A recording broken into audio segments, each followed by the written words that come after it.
Hello and welcome viewers. আজকে আমরা oligopoly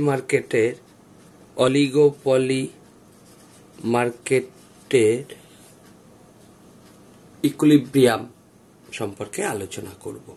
oligopoly মার্কেটে আমরা জানি যে একটা গুরুত্বপূর্ণ বৈশিষ্ট্য হলো যে ফার্মগুলোর মধ্যে ইন্টারডিপেন্ডেন্স থাকে। এখন যদি when farms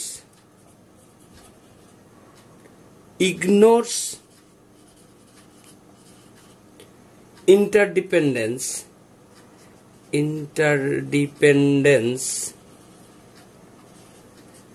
then we will get mainly two model, Kurno model and also Barton model. There are mainly two models in case when all the farms in oligopoly market ignores about their interdependence. Second যে বিষয়টা গুরুত্বপূর্ণ যে যখন ফার্মগুলো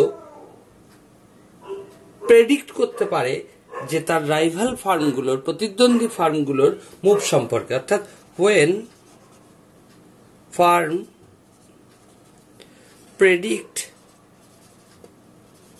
predicts the move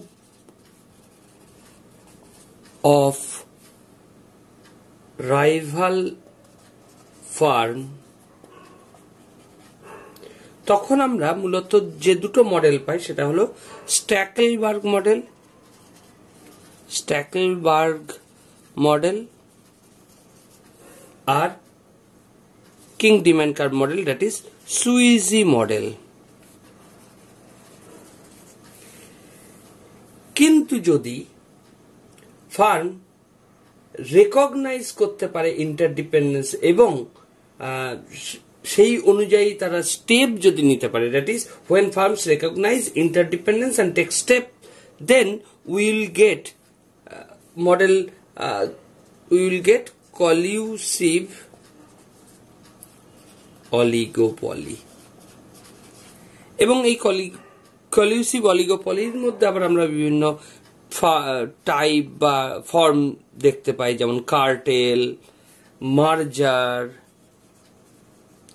মার্জার্স, price leadership etcetera. তাহলে যদি কোনো farm তার rival ফার্মের মুভ সম্পর্কে প্রেডিক্ট করতে পারে, তাহলে আমরা কি পাই? স্ট্যাকেলবার্গ মডেল। আজকে আমরা এই স্ট্যাকেলবার্গ মডেল সম্পর্কেই আলোচনা করব। স্ট্যাকেলবার্গ মডেল সম্পর্কে আজকে আমরা আলোচনা, কাজেই আমরা দেখতে পাচ্ছি যে স্ট্যাকেলবার্গ মডেল হচ্ছে নন কলিউসিভ মার্কেট স্ট্রাকচার অ্যান্ড ইকুইলিব্রিয়াম। এই আর্টিকেলটা স্ট্যাকেলবার্গ এই 1934 সালের আশেপাশে এই সময়টাই স্ট্যাকেলবার্গ মার্কেট স্ট্রাকচার এন্ড ইকুইলিব্রিয়াম এই আর্টিকেলে প্রথম এই নন কলিউসিভ অলিগোপলি এই মডেল, যেটাকে আমরা স্ট্যাকেলবার্গ মডেল বলছি, এই মডেলটা প্রথম এক্সপ্লেন করেন বা ব্যাখ্যা করেন। এটা একটা সিকোয়েন্সিয়াল গেম থিওরি কি? সিকোয়েন্সিয়াল গেম থিওরি কি?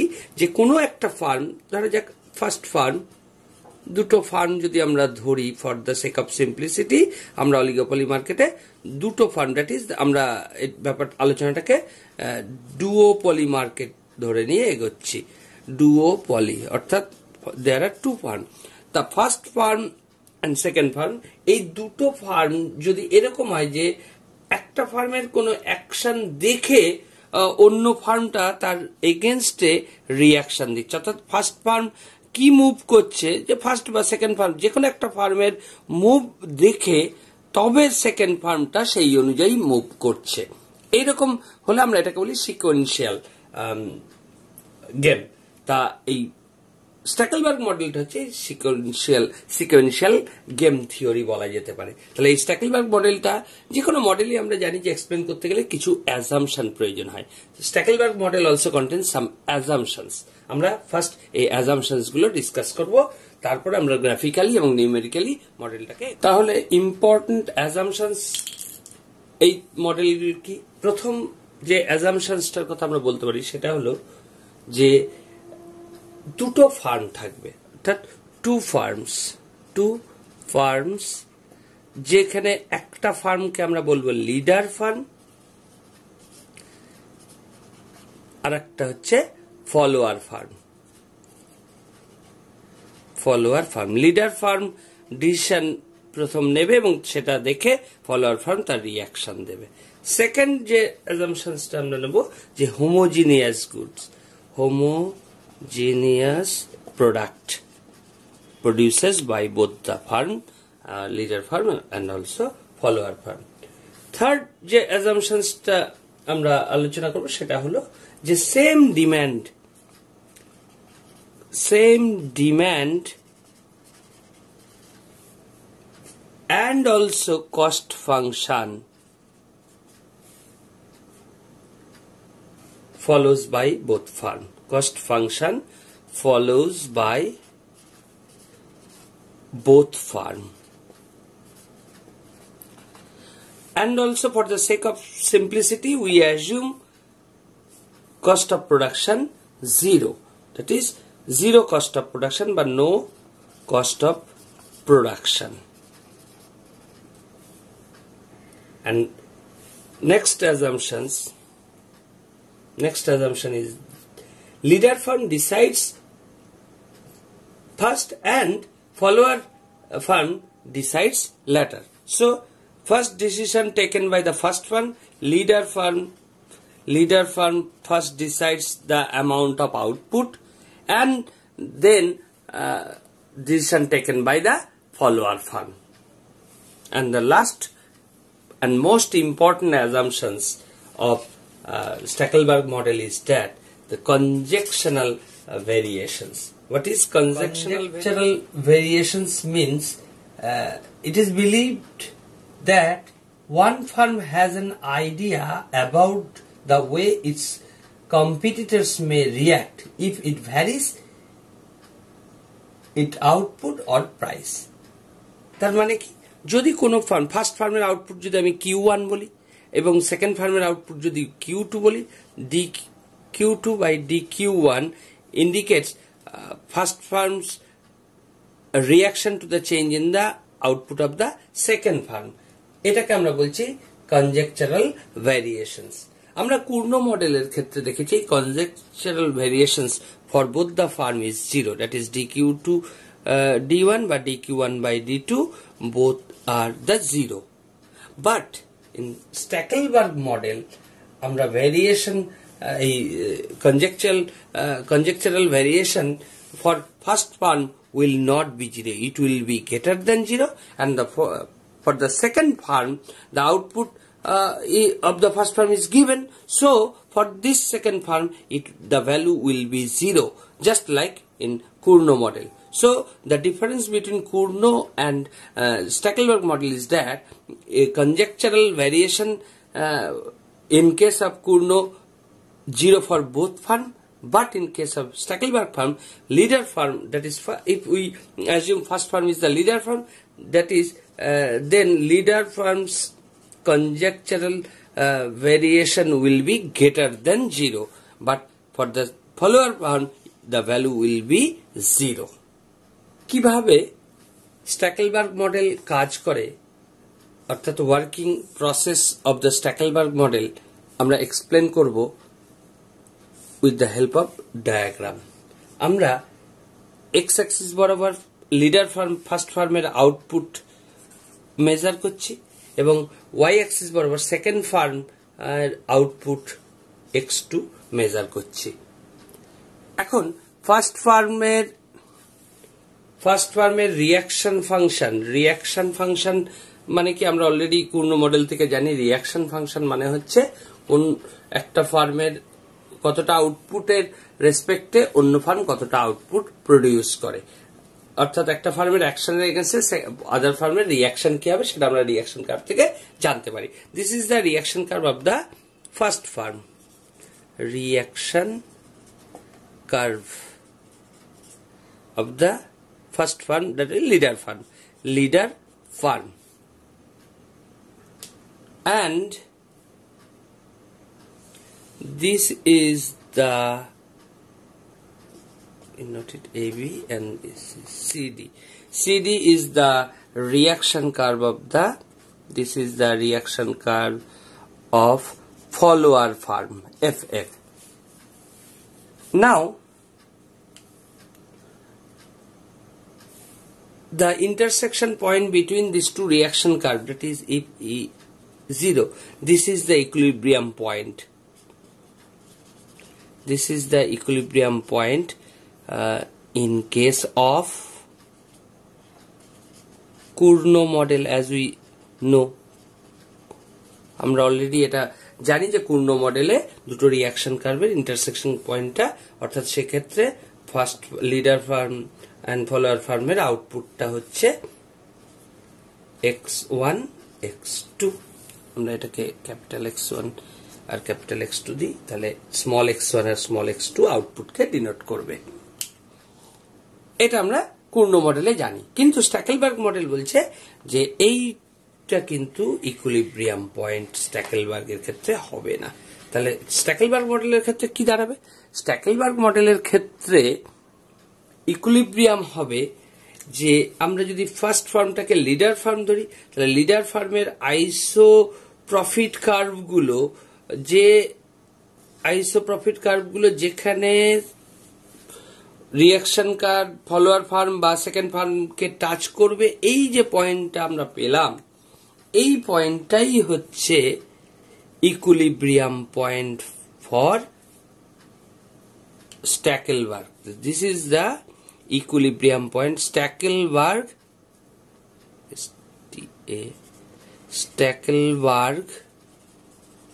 equilibrium point. এই পয়েন্টে তাহলে করসপন্ডিং আউটপুট কি দাঁড়ালো? করসপন্ডিং আউটপুট দাঁড়ালো x1, অর্থাৎ ফার্ম লিডার ফার্ম এতটা আউটপুট প্রডিউস করবে এবং ফলোয়ার ফার্ম এতটা আউটপুট প্রডিউস করবে। যদি আমরা ফার্স্ট ফার্মটাকে লিডার না ধরে সেকেন্ড ফার্মটাকে লিডার ধরি, তাহলে পরে সেক্ষেত্রে কি হবে?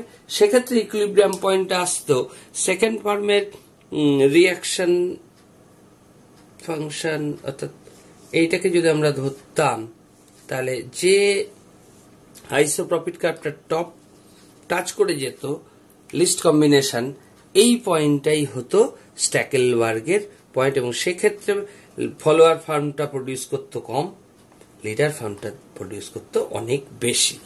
তাহলে আমরা Cournot মডেলের সাথে স্ট্যাকেলবার্গ মডেলের ডিফারেন্স কি দেখছি? Cournot মডেল ইকুইলিব্রিয়াম অ্যাচিভ করতো যেখানে রিঅ্যাকশন ফাংশন দুটো বা রিঅ্যাকশন কার্ভ দুটো ইন্টারসেক্ট করছে, সেই ইন্টারসেক্টিং পয়েন্ট। কিন্তু স্ট্যাকেলবার্গ মডেলের ইকুইলিব্রিয়াম হচ্ছে যেখানে রিঅ্যাকশন কার্ভ লিডার ফার্মের আইসো প্রফিট কার্ভটা ফলোয়ার ফার্মের রিঅ্যাকশন কার্ভকে টাচ করছে, সেই মিনিমাম পয়েন্টটাই হচ্ছে সর্বনিম্ন বা লিস্ট কম্বিনেশন, এইটাই হচ্ছে লিডার ফার্মের আউটপুট, ইকুইলিব্রিয়াম আউটপুট, এবং করসপন্ডিং এটা হচ্ছে ফলোয়ার ফার্মের। আমরা নিউমেরিক্যালি দেখব যে স্ট্যাকেলবার্গ মডেলে কিভাবে ইকুইলিব্রিয়াম আউটপুট ডিটারমিনেশন হয়। আমরা ধরছি market demand curve P equals to A minus BQ। এ মানে কি? এ মানে ইন্টারসেপ্ট। আমি যদি একটা ডিমান্ড কার্ভ ড্র করি, ডিমান্ড কার্ভ ড্র করলে আমরা জানি এই যে ইন্টারসেপ্টটা, এই ইন্টারসেপ্টটাই হচ্ছে A, এবং এই বিটা কি? বিটা হচ্ছে slope of the demand curve. P মানে price, market price of the commodity, and কিউটাকে আমরা হচ্ছে টোটাল মার্কেট আউটপুট। তাহলে আমরা কিউ সমান কি লিখতে পারি? ফার্স্ট ফার্মের আউটপুট, লিডার ফার্মের আউটপুট, লিডার ফার্ম হচ্ছে ফার্স্ট ফার্ম, তার আউটপুট Q1, এবং ফলোয়ার ফার্ম সেকেন্ড ফার্ম, তার আউটপুট Q2। তাহলে Q1 প্লাস Q2 করলেই আমরা টোটাল মার্কেট আউটপুট পেয়ে যাচ্ছি। তাহলে এই যে ডিমান্ড ফাংশন দেওয়া আছে, given demand function and total cost of production 0, তার মানে মার্জিনাল কস্ট 0। এই কন্ডিশনের উপর দাঁড়িয়ে আমরা ফার্স্ট ফলোয়ার ফার্মের অর্থাৎ সেকেন্ড ফার্মের আমরা প্রথমে ইকুইলিব্রিয়াম আউটপুটটা ডিটারমিন করি। কিভাবে আমরা ইকুইলিব্রিয়াম আউটপুট ডিটারমিন করতে পারবো? আমরা প্রথমে সেকেন্ড ফার্মের টোটাল রেভিনিউ বের করি, total revenue of the second firm, that is Tier 2। এটা কিভাবে পাবো, পি ইন্টু কিউ। আমরা জানি প্রাইস আর আউটপুট মাল্টিপ্লাই করলেই টোটাল রেভিনিউ পাওয়া যায়। তাহলে প্রাইস মানে কি, আমাদের ডিমান্ড ফাংশন দিয়ে দিয়েছে সেখানে a minus B q into q. First ফার্মের আউটপুট, সুতরাং এটা সেকেন্ড ফার্মের টোটাল রেভিনিউ বের করছি, কাজে এখানে কিউ টু দিয়ে মাল্টিপ্লাই করতে হবে। তাহলে আমরা যদি এ মাইনাস বি কিউ মানে আমরা এই ভ্যালুটা যদি পুট করে দিই q one plus q two into পুরোটা মনে হবে পুরোটা ইন্টু কিউ টু, তাহলে মাল্টিপ্লাই করে দিলে a q two minus B Q one Q two, b Q one Q two minus plus minus q two square. তাহলে এইটা আমরা পেলাম total revenue of the follower firm. এখন আমরা যদি এটা ডেরিভেটিভ করি তাহলে marginal revenue of the second firm বা ফলোয়ার ফার্ম পাবো। তাহলে এমআর টু পাবো। এমআর টু তাহলে কিভাবে পাচ্ছি, d TR two by d q two. Q two রেসপেক্টে যদি আমরা ডেরিভেটিভ করি তাহলে পারি। তাহলে এই টিআর ফাংশনটা ডেরিভেটিভ করলে এখানে কি আসছে, a minus B Q one minus two Q two. আমরা এমআর টু পেয়ে গেলাম। আমরা জানি এমসি জিরো। এখন ইকুইলিব্রিয়াম কন্ডিশন কি বলে, ইকুইলিব্রিয়াম কন্ডিশন বলছে অ্যাট ইকুইলিব্রিয়াম আমরা জানি যে এমআর ইকুয়ালস টু এমসি হয়। তাহলে আমরা যদি এমআর আর এমসির ভ্যালুটা পুট করে দিই a minus B Q one minus two Q two equals to zero, তাহলে এখান থেকে আমরা সলভ করে কিউ টু ইকুয়ালস টু পেতে পারি। কিভাবে, আমি একটু যদি উপরেরটা মুছে দিই তাহলে এখানটা লিখতে পারি। আমরা পেয়েছি, অলরেডি পেলাম, কিউ টু কে পাশে নিয়ে গেলে two Q two equals to A minus B Q one, therefore Q two equals to A minus B Q one by two. তাহলে এখানটাই এই যে আমরা সেকেন্ড ফার্মের আউটপুট পেয়ে গেলাম, এই সেকেন্ড ফার্মের আউটপুটটা কার উপর ডিপেন্ড করছে, দেখো কিউ ওয়ান এর উপরে। কিউ ওয়ান এর ভ্যালু যা হবে তার উপর তার সাথে ডিমান্ড কার্ভের স্লোপটা গুণ হবে এবং ইন্টারসেপ্ট থেকে ওই অংশটা বাদ দিয়ে তার অর্ধেক। অর্থাৎ আমরা বলতে পারি কিউ ওয়ান এর ভ্যালুর উপর ডিপেন্ড করছে কিউ টুর ভ্যালু। অর্থাৎ লিডার ফার্মের আউটপুট কি হবে তার উপরেই ফলোয়ার ফার্মের আউটপুট ডিপেন্ড করবে। এইটাকেই আমরা বলছি যে reaction function of the reaction function of follower farm বা সেকেন্ড ফার্ম, ফলোয়ার ফার্ম। ঠিক একইভাবে এবার আমরা লিডার ফার্মের ক্ষেত্রে আমরা দেখ ফার্স্ট ফার্ম অর্থাৎ লিডার ফার্মের ইকুইলিব্রিয়াম আউটপুটটা বের করব বা তার আগে তার রিয়াকশন ফাংশনটা বের করব। তাহলে কিভাবে, আমরা জানি যে total revenue of the first firm, leader ফার্মকে আমরা ফার্স্ট ফার্মকে লিডার ফার্ম ধরেছি, তাহলে TR one equals to p into first firm output q one. তাহলে পি মানে a minus B q into q one, a minus B Q one, q মানে হচ্ছে q one plus q two q one. তাহলে গুণ করলে কি পাচ্ছি, a q one minus B Q one, b Q one square minus B Q one Q two. এখন আমরা already Q two এর ভ্যালু আগেই পেয়ে গেছি। কিউ টু কি পেয়েছি, কিউ টু পেয়েছি a minus B Q one by two b. এই ভ্যালুটা আমরা আগেই সেকেন্ড ফার্ম বা ফলোয়ার ফার্মের আউটপুট হিসাবে আগেই পেয়ে গেছি। তাহলে আমি যদি এখানে সেই ভ্যালুটা পুট করে দিই তাহলে a q one minus B Q one square minus B Q one into q two মানে আমরা পাচ্ছি a minus B Q one by two B.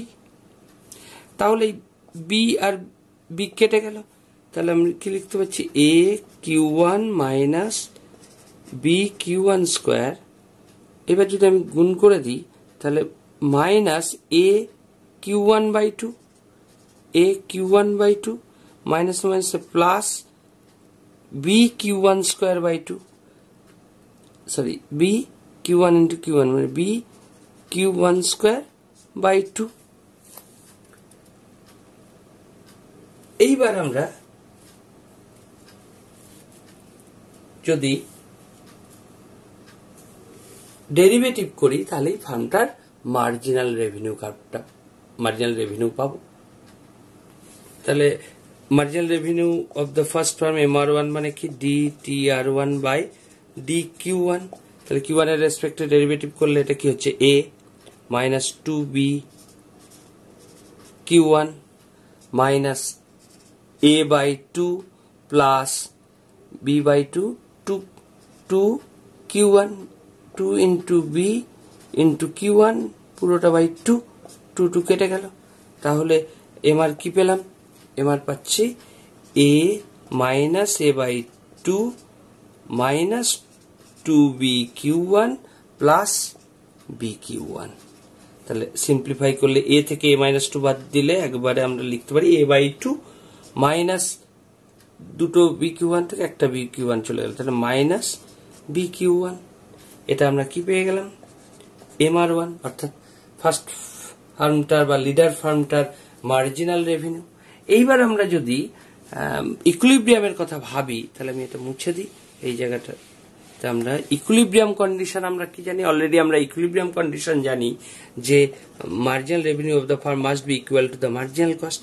Marginal revenue MR1 first ফার্মের, তাহলে ভ্যালুটা কত পেয়েছি? A by 2 minus b Q1 equals to MC মানে 0, এটা আমরা পেলাম। তাহলে এখান থেকে যদি b Q1 equals to a by 2, তার মানে Q1 ইকুয়ালস টু কত? এ বাই বিটা নিচে নেমে এ বাই 2B। তাহলে এ বাই 2B এটাই হচ্ছে equilibrium output of the first firm. তাহলে equilibrium output of the leader firm বা ফার্স্ট ফার্ম আউটপুটটা এ বাই 2B, অর্থাৎ ডিমান্ড কার্ভের ইন্টারসেপ্ট বাই 2 ইন্টু স্লোপ করলে আমরা ফার্স্ট ফার্মের বা লিডার ফার্মের ইকুইলিব্রিয়াম আউটপুট পেয়ে যাচ্ছি। সিমিলারলি তাহলে এইবার আমরা সেকেন্ড ফার্মের আউটপুট অলরেডি আমরা কি পেয়েছিলাম? Q2 মানে a minus b Q1, b Q1 b into Q1, Q1 এর ভ্যালু কি? A by 2B by 2B। আমি জাস্ট ভ্যালুটা যদি প্লট করে দিই বিবি কেটে গেল, তাহলে a minus a by 2 that is উপরে থাকলো এ বাই 2 আর নিচে আসছে 2B, তাহলে এ বাই 2টা নিচে চলে এলে 2 গুণে 4 4B। তাহলে equilibrium output of the second firm that is follower firm will be A by 4B, অর্থাৎ Q1 এর ঠিক অর্ধেক হচ্ছে Q2 হয়, এ বাই 2B আর এটা এ বাই 4B। আমরা বোঝাই যাচ্ছে, যদি আমি একটা এক্সাম্পল হিসেবে বলি যে লিডার ফার্মের ইকুইলিব্রিয়াম আউটপুট যদি 50 একক হয়, 50 ইউনিট হয়, তাহলে ফলোয়ার ফার্মের ইকুইলিব্রিয়াম আউটপুট হবে 25। আমরা নিউমেরিক্যাল এক্সাম্পল দিয়েও কিন্তু বিষয়টা দেখতে পারি। তাহলে আমরা কি দেখলাম? ইন এ নাটশেল যদি আমরা পুরো ব্যাপারটাকে সিনপসিস করি তাহলে দেখব যে অলিগোপলি মার্কেটে যখন ফার্মগুলো অপোনেন্ট বা রাইভাল ফার্মগুলোর বিহেভিয়ার সম্পর্কে বা মুভ সম্পর্কে প্রেডিক্ট করতে পারে রাইভাল ফার্মের, তখন আমরা স্ট্যাকেলবার্গ মডেল দেখতে পাই। এবং স্ট্যাকেলবার্গ মডেলের ক্ষেত্রে আমরা কি দেখছি যে একটা ফার্ম লিডার এবং অন্য ফার্ম এক বা একাধিক অন্য ফার্ম ফলোয়ার হবে, এবং লিডার ফার্ম যে আউটপুটটা ডিটারমিন করবে, ফলোয়ার ফার্ম সেই আউটপুটটাকেই অ্যাজিউম করে ডিসিশন নেবে। ফলে আলটিমেটলি বাজারে ফার্স্ট ফার্ম যা অ্যাজিউম করছে লিডার ফার্ম এবং ফলোয়ার ফার্ম যা অ্যাজিউম করছে মার্কেটের সাপ্লাই তাই হবে, ইকুইলিব্রিয়াম তাই হবে। এখন কোশ্চেন হলো, যদি দুটো ফার্মই লিডার হতে চাই, অর্থাৎ দুটো ফার্মই লিডার হিসাবে যদি কাজ করে, তাহলে কিন্তু আমরা দেখতে পাবো প্রাইস ওয়ার স্টার্ট হবে এবং আলটিমেটলি এই প্রাইস ওয়ারটা চলতেই থাকবে এবং একটা সময়ে weak firm, relatively weak firm বা দুর্বল ফার্ম মার্কেট লিভ করবে এবং আলটিমেটলি কোন একটা ফার্ম লিডার ফার্মে পরিণত হবে এবং তখন স্ট্যাকেলবার্গ ইকুইলিব্রিয়াম অ্যাচিভ করবে। কিন্তু যদি কোন ফার্মই লিডার না হয়, সব ফার্ম ফলোয়ার হয়, তাহলেও কিন্তু ইকুইলিব্রিয়াম হবে না। সুতরাং যদি আমরা ডুওপলি মার্কেট ভাবি, দুটো ফার্ম আছে এবং সেখানে দুটো ফার্মই যদি লিডার ফার্ম হয় অথবা দুটো ফার্মই যদি ফলোয়ার ফার্ম হয়, তাহলে কিন্তু স্ট্যাকেলবার্গ ইকুইলিব্রিয়াম ডিটারমিন করা যাবে না। একটা ফার্ম লিডার এবং সেই লিডার ফার্মের আউটপুট ডিসিশন এর উপর কিন্তু ডিপেন্ড করবে ফলোয়ার ফার্মের আউটপুট। তাহলে আশা করি অলিগোপলি মার্কেটে স্ট্যাকেলবার্গ মডেল সম্পর্কে তোমরা বুঝতে পেরেছো। যদি ভিডিওটা ভালো লাগে তাহলে লাইক, শেয়ার এবং সাবস্ক্রাইব করার অনুরোধ রইল।